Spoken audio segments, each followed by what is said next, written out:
all for joining us for this session. First of all, this is one I'm just thrilled about.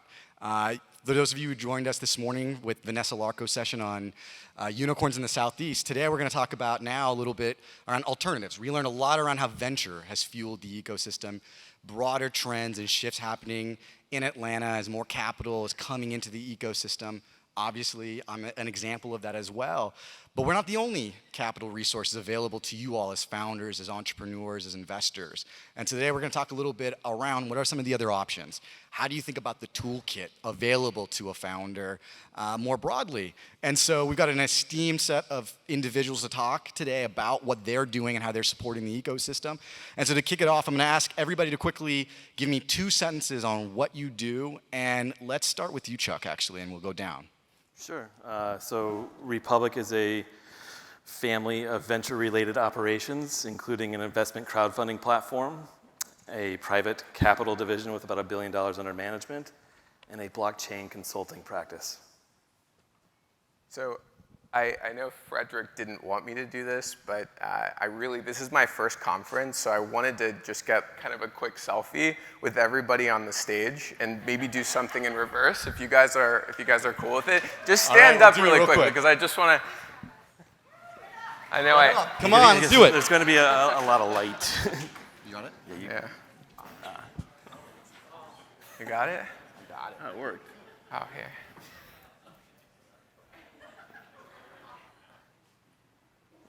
There we go. Nice job, Josh. It's not real if it's not on social these days. That doesn't count towards my 2 minutes. First off, it's great to be in Atlanta, which this is where I'm from, where I grew up, and it's nice to be out here, and it's nice to finally be out of the house. And seeing people, and it's crazy. I've gotten to meet a couple pipe customers here out in the audience today, which has been awesome. Anyways, I'm Josh. I'm co-founder, co-CEO of Pipe. Before Pipe, I started a company called Skirt, which was in the fintech mobility space. We sold it to a company called Fair.com back in 2018, and then before that, I built a company called BeatDeck, which was a music analytics company, which we launched through Y Combinator in 2013. Back to Pipe really quickly. We are a platform that allows companies to trade their recurring revenue for upfront dilution-free capital. Some people sort of call it the NASDAQ for revenue. So if you have MRR that you want to turn into annualized upfront capital, I know we've heard a lot of people get up here on stage who are pitching the great investors out here. You should go to Pipe instead and check us out. Austin Dean, I'm at Spinta Capital. We are a boutique advisory firm focused on helping companies raise debt. Since we started 5 years ago, we've completed 55 financings, ranging in size from $1 million to $50 million. And similar to Josh, sort of our goal is to help founders retain equity in their businesses. So if you guys haven't got the sense, this panel is going to be a little more dynamic and maybe curveballs than I'm used to. So it's going to be fun. Mostly Josh. We're going to watch him. Chuck, my first question is for you. Talk to us a little bit about what's going on. There's this brand new sort of macro shift happening where the everyday person now has access to private companies, and you guys have been driving the lead of that. What's going on? How are you guys engaging in that ecosystem, and how should I as a founder think about Republic fundamentally? Yeah, so I think you've all heard about the retail revolution. It's definitely happening. In my world, investment crowdfunding, which is one of the 3 businesses at Republic that I head up, it is in I would say, the top of the 2nd inning of a 9-inning game. So we're starting to see product market fit, both on the issuer of the company side and the investor side.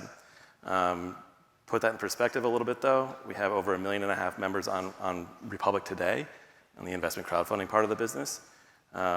Several 100,000 of those individuals have actually invested in private companies. I'd say at least 90+% of those for the first time they've ever done it. We've worked with over 500 companies. In 2020, we helped companies raise about $41 million. Sounded great at the time. In September of 2021, we did $37 million for companies. We had several months like that this year, and we're continuing to see a lot of like extreme growth. For founders, I think what it's becoming is a tool in their toolkit. More are certainly aware of it than ever before. More should be aware of it going forward. And it should be something that you think about in your capital raise life cycle. It doesn't have to be a one-all situation where you only go to your own bank account, your friends and family, a venture capitalist, or investment crowdfunding. It plays along with that cycle, and I think recognizing that and participating in it at the right time is super important for every founder, regardless of the type of company you're operating. It's not we only have investors looking for 200x returns. You have people who want revenue share and debt payment, and they want equity on a moonshot type deal, or they want a late stage company. Part of the reason too why we see from seed to IPO companies coming to work with us at Republic. Yeah, I think one of the really phenomenally interesting trends has been it's as you put it, a tool, right? It's sort of layering in alongside venture investors and what we're doing as well, and that's been a really interesting way to sort of bring new access and new folks along the cap table, along the ride.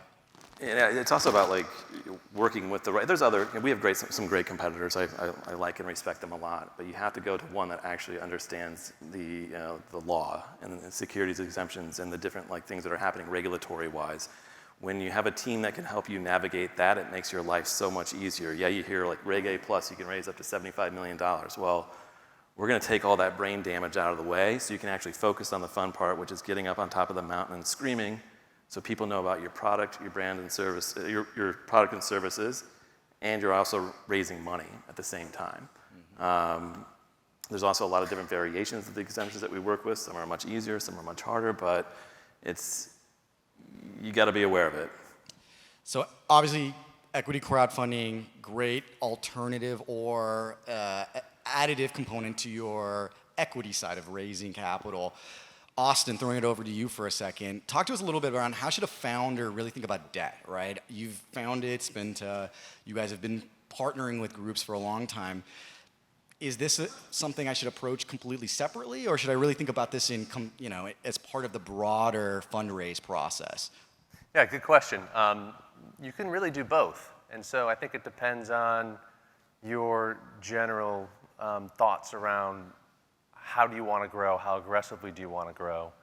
I think if you grow at all costs, then that's definitely sort of the typical VC path. But if you're a little bit more cautious and want to sort of grow more judiciously, then you could certainly think about debt as an independent way to grow your business. But a lot of companies use both. And they sort of use it in conjunction with one another. There tend to be sort of two main types of lenders, and Josh is a little bit different, I'd say, and sort of spearheading the ability to lend to earlier stage companies without dilution, which is really interesting.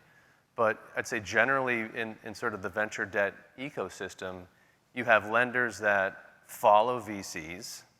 That tends to be dominated by banks, and availability only opens up when VCs have invested recently and there's significant cash balance.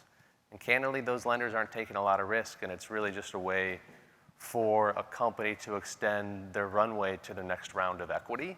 And so that typically is available after a Series A, Series B, any series of capital, frankly, but it starts to be available after your Series A, so when you get institutional equity. But then there are lenders who could care less if there are VCs in the cap stack. And typically that type of capital becomes available when a company eclipses a certain amount of revenue. I'd say it starts to become available at around $3 million in annual revenue, and it's clearly available at 5, and at 10, you've got tons of access. And what about the types of businesses that can utilize debt, right? Is this asset heavy, marketplaces, traditional SaaS? What are you seeing out there in the ecosystem generally? Yeah, it can be all of those. I'd say, enterprise SaaS, everyone loves it, equity or debt side. Any type of SaaS business, as long as your retention metrics are... I paid him to say that, by the way. I'm a B2B investor, so that's the only right answer to that question. Direct-to-consumer businesses are tougher because retention metrics tend to be a lot spottier than B2B businesses. So meal kit subscription companies. Those are tough businesses to lend to. It doesn't mean you can't get capital there. We've completed a few financings for those types of businesses. But the quantum of leverage available tends to be a lot less as a multiple or fraction of revenue. So, honestly, what a lender will look at from fundamental-wise is what is the predictability of revenue. So they look historically and what can reasonably be forecasted for the next 12 months. And then what's the profitability of that revenue stream as measured in gross profit or gross margin. So those are the two primary factors. We did an analysis last year and sort of looked at a couple hundred different lending loans over the last 4 or 5 years. And those are the two primary drivers to availability of debt. No, that makes a lot of sense. So, turning it over to you, Josh, which I'm terrified to do right now. Look, I remember when you guys first hit the market and got out there, and I remember pipe was sort of whispered in a lot of venture circles. Sort of people were terrified a little bit, but also excited. Talk to us a little bit. What are you guys doing? How do you partner with startups? And also, how are you partnering with investors? So we're not anti-equity at all, just to be clear. We've raised capital ourselves as a company. I think the worst thing that we've done to equity investors across the board is not too long ago, we bought every single equity investor's name on Google AdWords because we knew that when people were searching for capital, when they were thinking about which investors to go to, they'd Google their name. So pipe would be the first thing to pop up. And like, what investor in their right mind would buy their own AdWord? Because that would be super cringy. And so the ads were like a penny. So this is the reason we saw That's it. the worst thing we've done to the equity investors across the board. But I'd say, look, there's a place for equity. I think when you're earlier stage, sort of pre-product market fit, figuring out your business, it makes a whole ton of sense to raise some equity. I think once you've figured out your company and once you've developed product market fit and you have sort of like this rinse and repeatable growth strategy, it makes sense to use something like pipe, where you can then sell those revenue streams and recycle that money for growth capital and kind of rinse and repeat and continuously grow your business without taking dilution. So definitely not anti-equity by any means, just to be clear. Again, the right answer. Josh actually raised on Republic through the private arm. It took us 5 minutes to figure that out because we were so busy, but it was through the private capital arm at Republic. I love it. So not anti-equity. And maybe that's actually a really good sort of segue, which is, Chuck, how are you guys thinking about, like, when you advise a company to approach Republic, how do you advise them to think about the strategic value beyond just the equity, right? Because there's a unique sort of dynamic that I've noticed with the type of companies that come to Republic. It's not just the check. So you're going to come home with passionate believers, new clients, supporters in ways you never thought of before. The one thing that people come into with the stereotype is that they think it's going to be chaotic. These individuals will be in their hair. They're going to be in their inbox. They're going to be bothering them about, this, that, the other. Totally not true. The first thing that people have to realize coming into like my part of the world there at Republic is the crowd is actually smart. They are sophisticated investors. They want you to succeed. They'll stay out of your way. They're going to offer help when possible. We've created tools that actually make that easier for them to communicate with you and share things about themselves so you can take advantage of it at your leisure when you want to. It's just, recognizing stuff like that it's more than a check. It's a lot more. Yeah, and I think, another similarity that sort of brings the three of you together is, and it's relevant to why we're here, right, in Atlanta, which is you guys provide access in a different way to different founders, whether they're geographically maybe excluded from the traditional equity ecosystems or a diverse set of founders who might not also have network access. And so I'd love to spend a minute to hear you guys just kind of talk a little bit about, what does that mean in terms of the way your platforms provide access to different ecosystems, different communities, diversity, all of that. And we'll start with you, Josh. So it's actually one of my favorite pieces of what we're doing at Pipe is we're building this platform that essentially democratizes access to capital. So there's no subjectivity. It's all about your metrics as a company, and it doesn't matter who you are. It doesn't matter which networks you're in. It doesn't matter what you look like. None of that, right? Like you're plugging in your information a pipe, and you're able to trade in real time.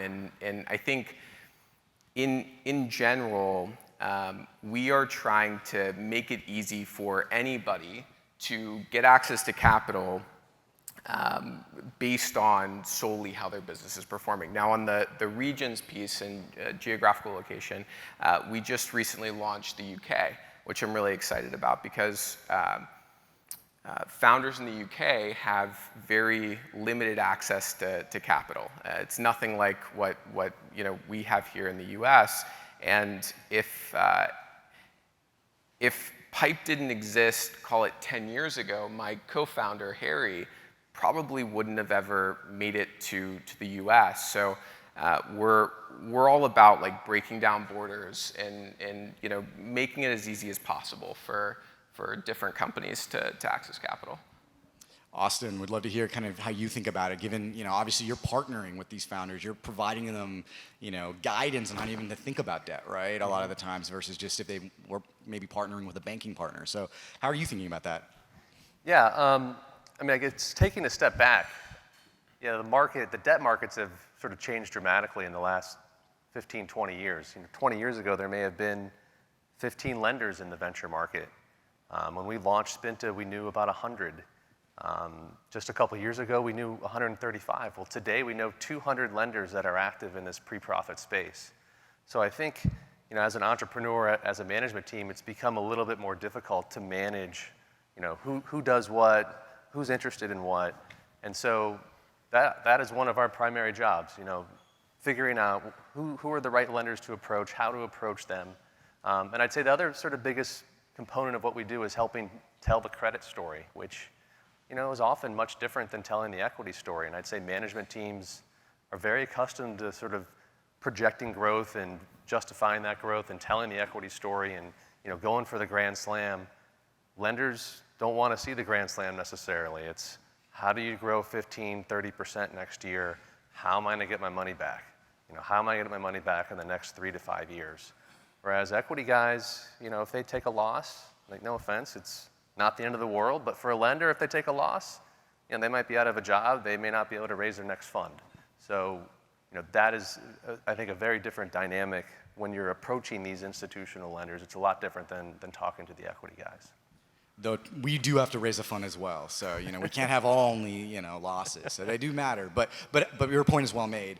Chuck, obviously it's a big part of the DNA at Republic, kind of thinking about providing new seats at the table. My wife was at Republic for a bit. That was one of the things that drew her. How are you guys thinking about it? Yeah, that was pretty early. So when she was around, we were maybe 40 people then. Now we're like 225. But it has been core to our mission since the beginning, since day one. We talked the talk, had special events. We were trying to represent the underrepresented founder. We got a lot of good rapport, demand, had a lot of things happening. But what happened is we actually ended up walking the walk. And the best thing about it is over time, it's just become part of the daily operation of Republic. Anywhere from 45 to 50% throughout the years of dollars raised have gone to either women or people of color. And that's continuing. I can see the pipeline today and take a rough estimate. It's going to stay the same. So it's, again, it was core to our mission from day one. We talked the talk, we walked the walk, and since then, which I think is like the most impressive part about it, it continues. And we're not having to make a big deal of it. So it should be like that. It should just be part of the day-to-day. And that's what's happened at Republic. So we're super happy about that. I couldn't agree more. I mean, I think what the three of you are all sort of enabling is just value creation, right? Whether that's here in Atlanta, whether that's, in the Northeast, or whether that's founders that have been underserved in the past. It's just unique tools that they can bring to the party. So my last question to the three of you is, what do people get wrong when they think about, equity crowdfunding, revenue-based financing, or venture debt? What are people often, particularly founders, getting wrong when they're thinking about, hey, how do I think about how this tool can fit in? Whoever wants to go first. All right, fine. I'd say, when approaching lenders, I don't know what it's like on the equity side, but it's really tough to run a deadline-driven process and tell the folks you're talking to, hey, we got to be funded by this day, we need term sheets by this day. Every lender's different, everyone's got their own schedules. Not everyone's a pipe where they just have a magic algorithm where the availability spits out. People typically have a process to run, they have an internal committee to approach. And so, if you want the best possible outcome, getting as many proposals as possible, I think, running a process where you're a little bit more fluid, a little bit more reactionary to what the market's telling you and what the individual lenders that you're talking to are telling you. And I've seen some processes break down when management teams say, well, it's got to be these terms by this date, otherwise you're out. Well, you do that, and sometimes you have nothing at the end. So I already mentioned one of them, that a lot of people don't think the crowd is sophisticated, that they're not really smart money. That's definitely a myth. I've seen it since the first day. I see it every day since. The other one is that companies come into my investment crowdfunding world and they think it's going to be a turn on the light switch moment and cash is going to rain from the skies. That does not happen. You need to be as prepared and as professional as you were in a room with one person pitching a venture capitalist, or as you are on this stage. Just because you're behind a screen and it's digital doesn't mean you can kind of hide things. Another thing about that, like the investor being smart, the crowd being smart, they're going to snuff stuff out. They know what's good and bad, and if you are not properly communicating or presenting on the digital page or properly disclosing, they're going to figure that out. And then they're not going to invest, and even worse, they're not going to become a client. And even worse, they're not going to tell someone else about it. So coming into it with the knowledge that they're smart, that you need to be a strong founder and team, and know your pitch, the whole 9 yards, is totally key. There's like 1,000 other things I could tell you about Republic that people have totally wrong, but we don't have time for that. Yeah, well, and a lot of updates I know coming as well in terms of just the broader set of things you guys are providing. Yes, a couple major updates coming. All right, Josh. I think specifically for Pipe, one of the biggest myths is that we only do SaaS. I think a lot of people, because when we started the company, SaaS was kind of our focus. That was our primary market, but now I'd say less than 50% of the people on the Pipe platform are SaaS companies. We have telecom providers, we have streaming services, we have direct-to-consumer subscription services. We have a wide range of companies. We even have VCs which are trading their management fees on Pipe. We have soccer teams that are trading their player transfer fees, and pest control companies which are selling their subscriptions. And killing cockroaches as a service is it's quite the business. So I think one of the biggest myths for us, one of the things that we've come across is, there's every business, or most businesses in some sense, have some form of recurring revenue. And I think, coming into Pipe, it's pretty easy to kind of sign on board and get started. You don't have to go through any processes. Our algorithm is kind of magical. It's not super magical, but it's pretty quick. You don't have to have a deadline, and you can get started pretty quickly. Well, I appreciate it, and I think, look, one of the really exciting things and transitions I'm seeing happening is it used to be investors, equity investors, were utilizing and looking for you all and making the introductions. And now I'm seeing this sea change where it is the Pipes of the world, the Republics, the debt providers, the attorneys that are now also partnering with founders in a really meaningful way and introducing them to equity partners in a transition to this ecosystem. So I think it is very real when we say you guys are a part of the broader toolkit. And it has been a pleasure to hear you all talk a little bit about sort of how you guys have navigated the ecosystem. So thank you so much for sharing your words of wisdom with the broader group here. And I guess a parting shot is, how should people connect with you all to learn more or to utilize your services?